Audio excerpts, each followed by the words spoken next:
मनाचा वेध आणि आपुलकीची सेवा देणारे आपले news channel Erala news. Khatav तालुक्यातील पुसेसावळी येथे लगोरी गँगने धुमाकूळ घातल्याची धक्कादायक घटना समोर आली आहे। मंकी कॅप घातलेल्या 4 ते 5 अज्ञातांनी विजेचे बल्ब आणि सीसीटीव्ही कॅमेरे फोडून सराफ दुकानासह अनेक दुकानांमध्ये चोरी केली। तसेच बोकड आणि कोंबड्यांचीही चोरी झाल्याने परिसरात भीतीचे वातावरण निर्माण झाले आहे। घटनेची माहिती मिळताच पोलिसांनी घटनास्थळी धाव घेत तपास सुरू केलाय।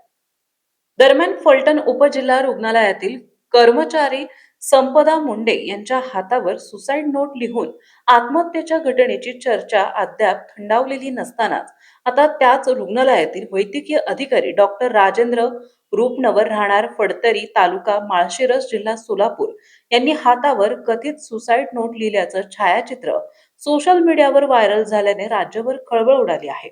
डॉक्टर रूपनवर यांनी माध्यमांसमोर येत माजी आरोग्य मंत्री तानाजी सावंत यांच्या कथित पीए कडून दबाव आणला जात असल्याचा आणि जीवे मारण्याची धमकी मिळाल्याचा आरोप केला आहे।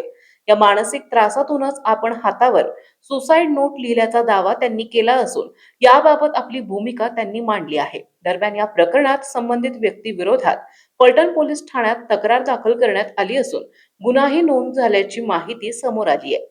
संपदा मुंडे प्रकरणानंतर पुन्हा एकदा त्याच रुग्णालयात अशा स्वरूपाचा प्रकार समोर आल्याने आरोग्य विभागाच्या कार्यपद्धतीवर आणि कर्मचाऱ्यांच्या सुरक्षतेवर गंभीर प्रश्नचिन्ह उपस्थित झाले आहे।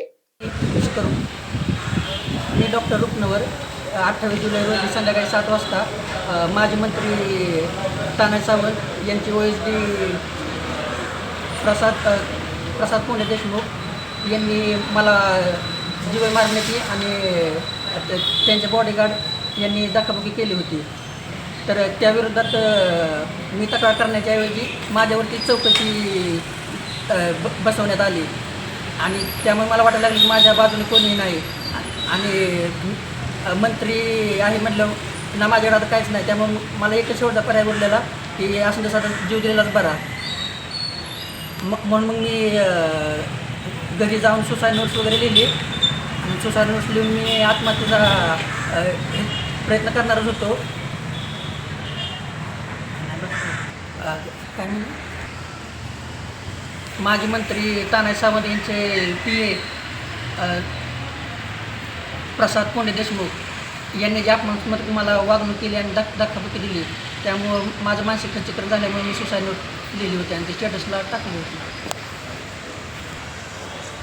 मला न्याय मिळावा एवढी लीला मधने वैद्यकीय अधीक्षक म्हणून उपजिल्हा रुग्णालय फलटण येथे कार्यरत आहे। डॉक्टर राजेंद्र रूपनवर हे माझ्याकडे तदर्थ वैद्यकीय अधिकारी म्हणून उपजिल्हा रुग्णालय फलटण येथे कार्यरत आहेत।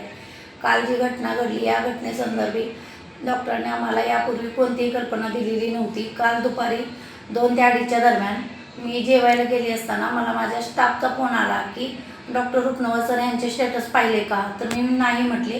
त्यानंतर मी म्हटलं काही घडलं आहे का, त्यांनी मला स्टेटसचे स्क्रीनशॉट पाठवले।